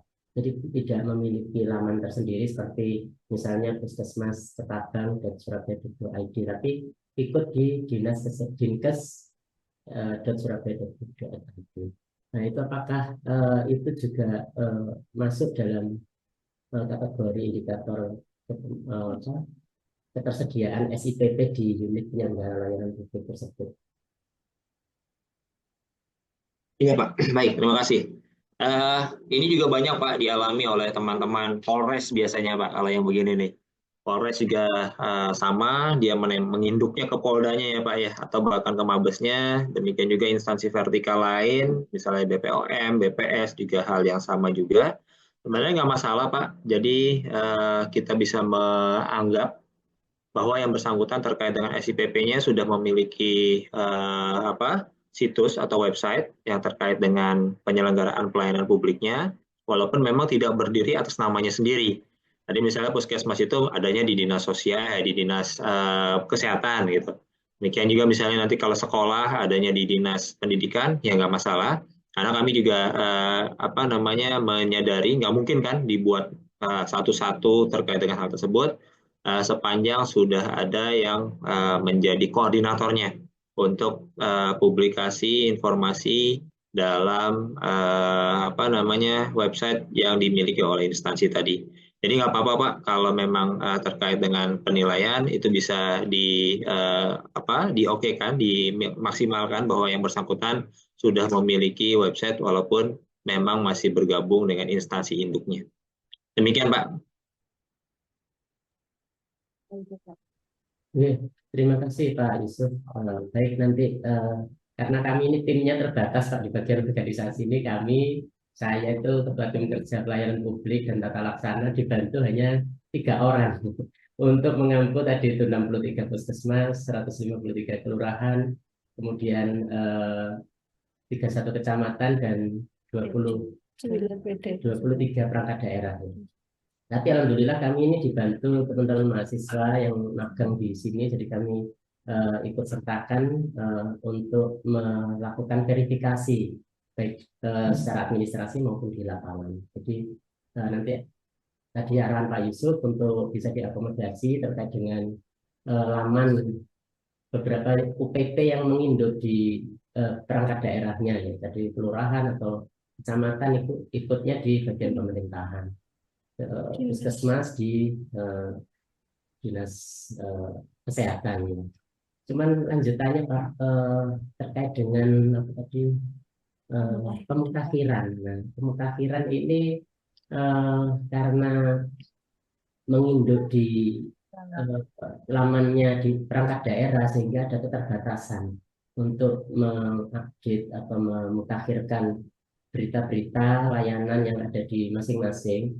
Tapi mereka ini sebenarnya sudah melakukan pemutakhiran secara rutin karena menjadi indikator kinerja di masing-masing UPT itu bahwa setiap hari mereka harus melakukan istilahnya mengunggah kegiatan mereka khususnya yang layanan publik ini ke media sosial, bukan di laman. Nggak apa-apa Pak. Bisa di media sosialnya aja, karena tadi kami juga menyadari yang namanya menginduk kan nggak bisa terus kemudian monopoli ya Pak, pasti kan mengikut ke website instansi induknya. Nah kalau terus kemudian diinikan ke media sosial sebagai bahan publikasinya nggak masalah. Jadi biar terus kemudian jangan sampai yang sudah dilakukan itu menjadi percuma, nggak ada nilainya, jadi kita membolehkan Pak untuk updatingnya itu dilakukan di media sosial, bukan di website instansi induknya tadi. Nggak masalah Pak. Baik Pak Yusuf, terima kasih. Kalau misalnya kalau chat ini ada pertanyaan Pak Yusuf, jadi dari Pak Doni dari Dinas Kesehatan, izin bertanya terkait profesionalisme SDM kesehatan. Penghargaan SDM apakah dapat dijadikan satu induk oleh Dinas Kesehatan karena setiap UPP tidak dapat mengeluarkan SK melainkan hanya surat penetapan. Iya Pak, karena di kepala puskesmas ini tidak bisa secara tata naskah dinas tidak bisa membuat surat keputusan. Tapi kalau kepala PD atau perangkat daerah, kalau dinas kesehatannya bisa. Itu bagaimana Bapak? Iya, sepanjang puskesmasnya dilibatkan sebagai pesertanya boleh Pak. Tapi kan yang ditanyakan tadi kan terkait dengan kriteria ya, kriteria pemberian penghargaan itu sudah ada di dinas sosialnya. Dan dari puskesmas menginduk ke sana nggak apa-apa dijadikan sebagai itu. Yang penting tadi ada kriterianya yang jelas untuk pemberian penghargaan dan ada pengusulan nih misalnya dari puskesmasnya kepada instansi induk ke dinas kesehatannya untuk yang diusulkan tadi sebagai pesertanya. Kalau memang ada semacam filter ya saringan dalam proses pemberian penghargaan tadi. Jadi boleh Pak Doni terkait dengan penghargaan kesehatan ini dijadikan satu di induknya. Jadi mirip-mirip sama website tadi. Karena memang pasti banyak hal seperti itu Pak di implementasi di lapangan. Memang harus kita bisa melihatnya jangan kacamata kuda gitu, tapi harus ada diskresi-diskresi yang diberikan dalam proses penilaian ini. Seperti itu Pak Doni.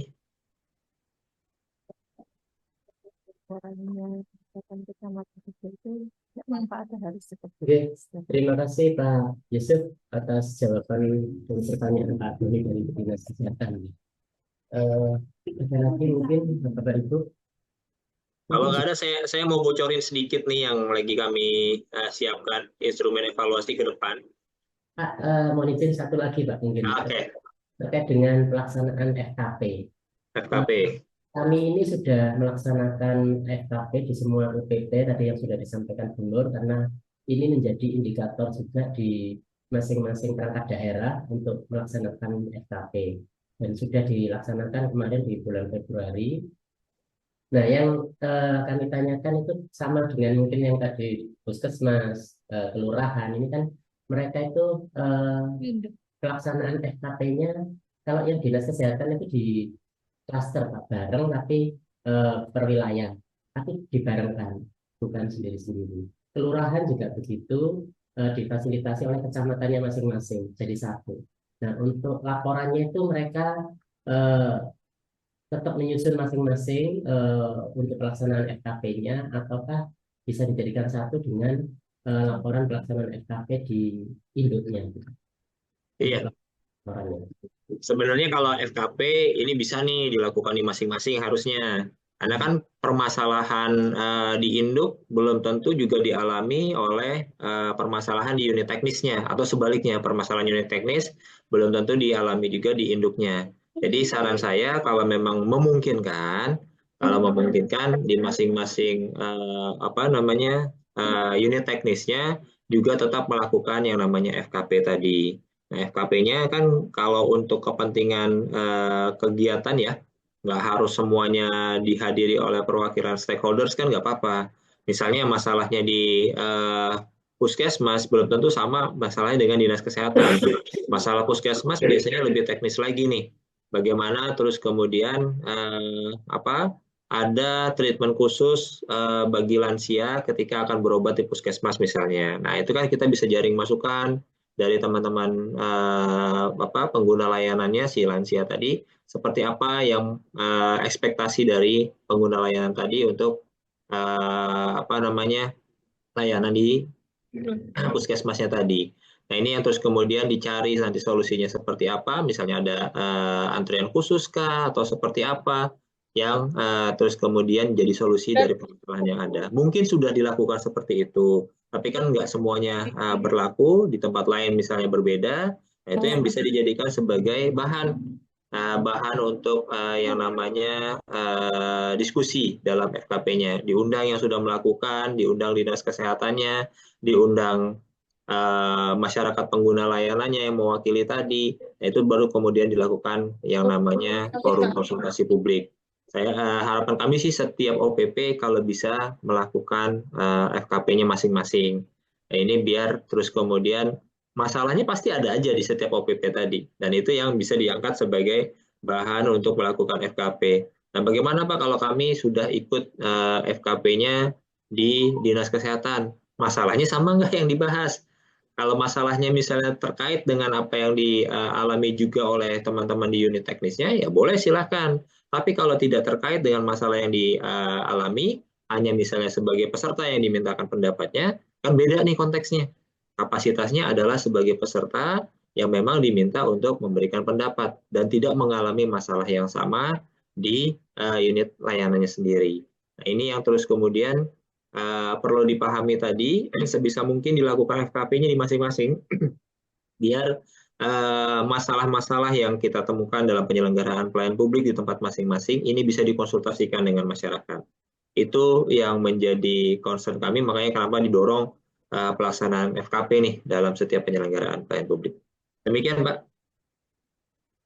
Terima kasih Pak Yusuf atas jawabannya. Monggo kalau tadi mau menyampaikan dengan instrumen yang Oh iya, ini ada pertanyaan lagi tuh satu tuh Pak.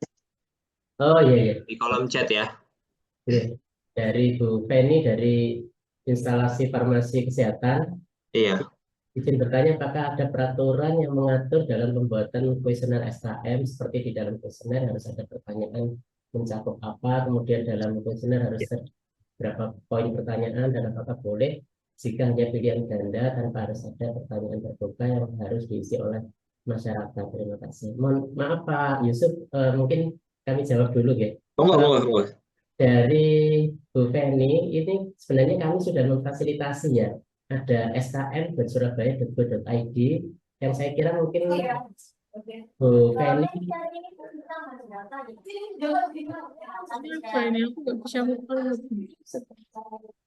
jadi di skm.surabaya.go.id itu mungkin Bu Feni belum terlibat langsung dalam ini ya.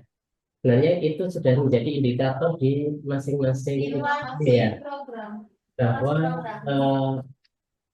masing-masing UPT itu harus ada target per bulannya.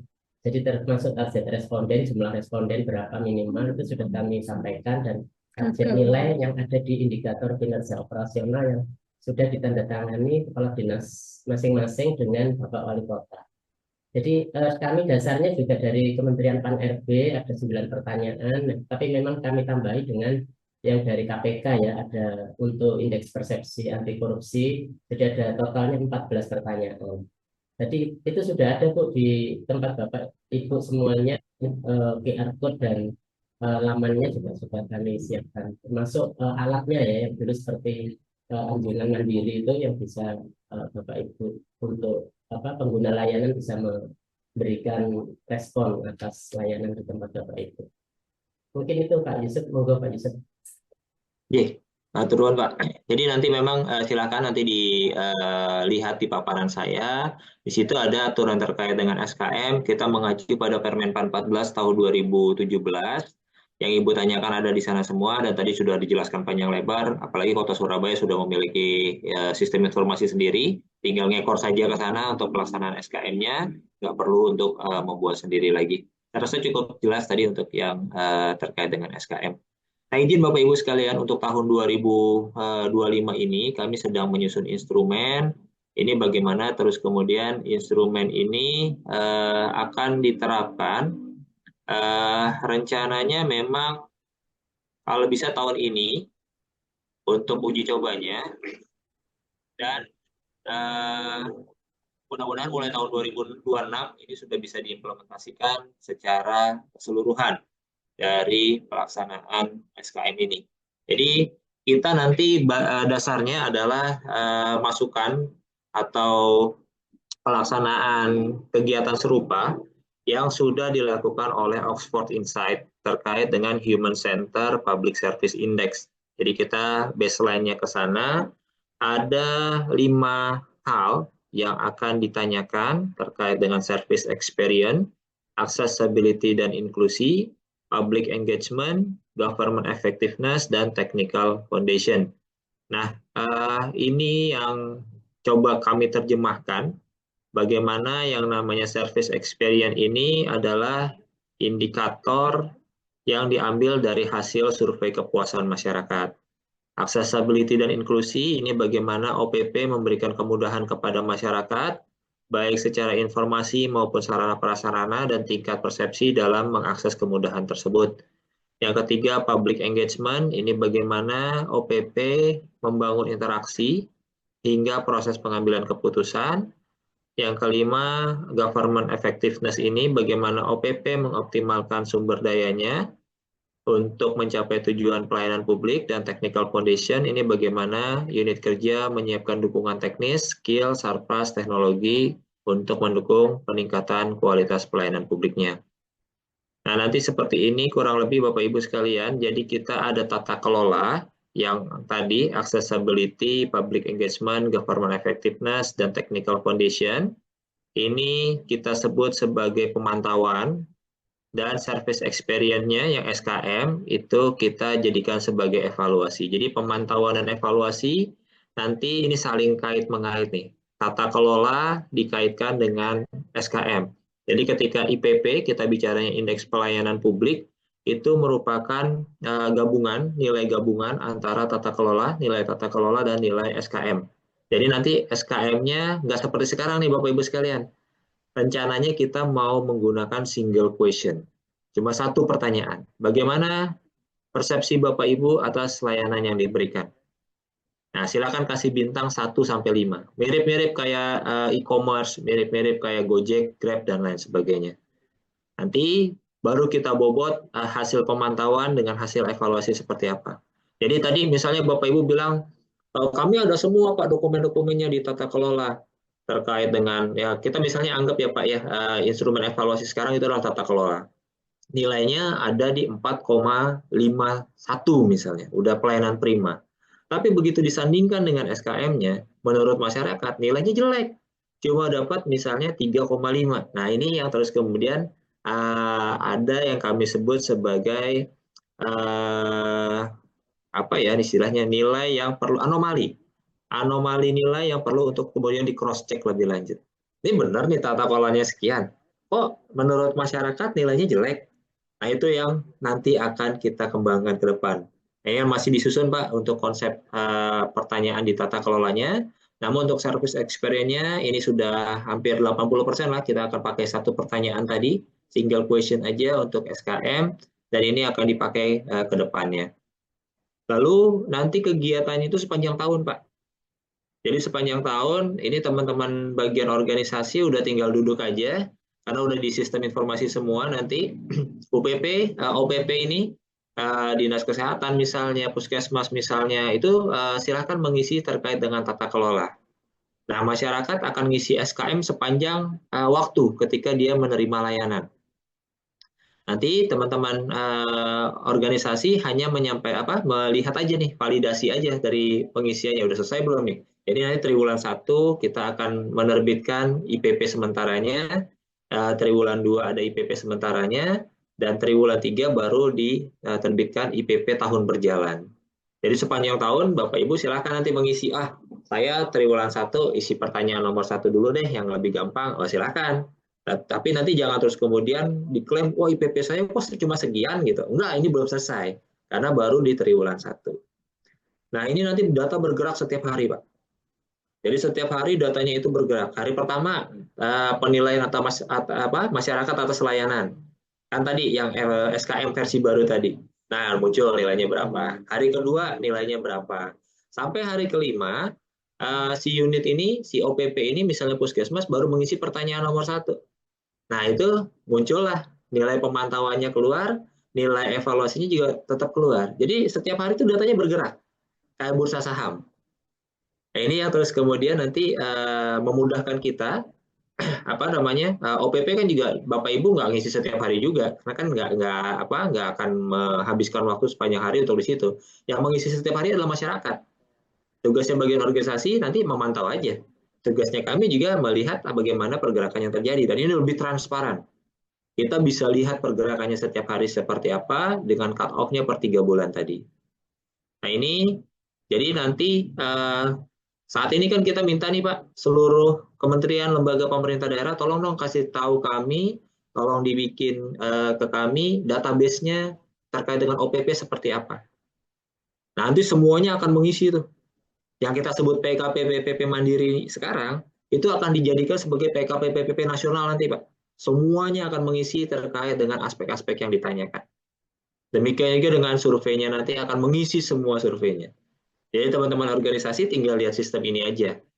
Nggak usah turun lapangan dan lain sebagainya. Udah ada semua datanya di sini. Jadi kita punya data yang lebih real. Tapi mudah-mudahan ini jadi nih, Pak. Karena biasanya kalau udah sistem ini yang lama nih nanti pastinya nih. Nah, ini cita-citanya Pak Deputi ke depan seperti itu. Bagaimana yang namanya PKPPP itu memudahkan kita semua. Ya, memudahkan Menpan, memudahkan bagian organisasi, biro organisasi, unit yang dievaluasi. Karena semua datanya itu bisa bergerak dan bisa kita pantau setiap hari. Dan kalaupun misalnya Bapak Ibu mau mengklaim misalnya, oh saya sudah melakukan ini, nggak apa-apa, silahkan aja. Silahkan aja diklaim. Nanti kan masyarakat yang akan menilai lebih lanjut. Benar nggak? Misalnya di pemantauannya tadi, di tata kelolanya nilainya 5, tapi di survei kepuasan masyarakat nilainya 3. Apa iya? Benar, tata kelolanya 5, kok survei kepuasan masyarakatnya 3. Nah, nanti ada kalanya kebalik. Menurut tata kelolanya, nilainya kecil, tapi masyarakat puas dengan layanan yang sudah diberikan. Nah, ini yang terus kemudian nilai-nilai anomali ini yang akan kita teliti lebih lanjut. Seperti apa treatment yang akan diberikan nanti. Nah, ini kami masih menyusun instrumennya. Setelah instrumen jadi, nanti akan kami share ke seluruh teman-teman Biro Bagian Organisasi untuk minta masukan lebih lanjut. Kami juga akan minta masukan juga dari ahli statistik terutama, bagaimana terkait dengan anomali tadi, yang kondisi pertama sudah jelas. Pemantauannya bagus, survei masyarakatnya jelek, pasti bermasalah. Nah, yang jadi kebalikan adalah ketika nilai pemantauannya rendah, masyarakatnya puas. Apa yang dibilang jelek? Masyarakatnya sudah puas. Itu yang mau kami inikan lagi nanti ke tim ahli, ini gimana untuk hal-hal yang seperti ini. Karena biasanya di Indonesia Timur itu masyarakatnya cenderung puas dengan pelayanan yang diberikan, walaupun kondisinya itu tidak sebaik misalnya yang ada di kita di Pulau Jawa ini.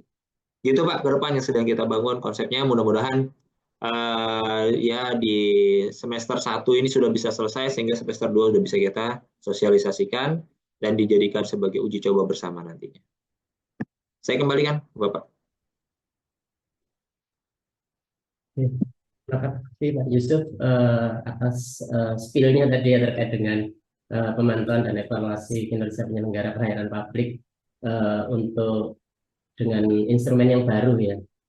Saya kira tadi kalau sekilas sudah bisa mengakomodasi harapan kami Pak. Jadi yang tadi sampaikan Bu Nur bahwa pertanyaan di SKM itu menurut responden ini terlalu banyak sehingga setelah dilayani apalagi yang di kesehatan yaitu pengen buru-buru pulang tapi ada 9 plus 5 pertanyaan sehingga membutuhkan waktu ya. Kalau tadi disampaikan Pak Yusuf nanti hanya ada satu pertanyaan yang bisa menggambarkan kepuasan pengguna layanan, ya saya kira mungkin lebih cepat ya, dan tadi real time setiap bulan bisa di monitor mungkin dari kami di bagian organisasi. Sebenarnya kami setiap bulan juga sudah melakukan monitoring terkait dengan pelaksanaan SKM ke semua UPP di Surabaya ini, bahwa responden harus memenuhi batas minimal, karena kalau terlalu sedikit responden itu juga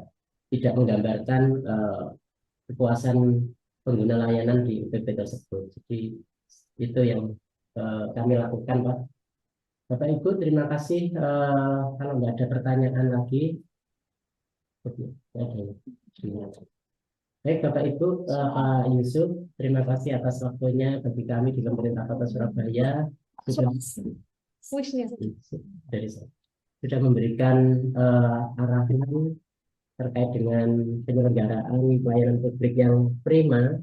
Jadi seperti yang disampaikan Pak Wali Kota bahwa nilai-nilai ini hanya instrumen sebenarnya, tapi target dari instrumen yang diberikan oleh pemerintah pusat di Kementerian PAN-RB ini adalah untuk memberikan layanan publik kepada masyarakat yang lebih baik. Sebelum kami tutup, kami beri kesempatan kepada Bu Nur untuk memberikan sambutan penutup. Monggo Bu Nur.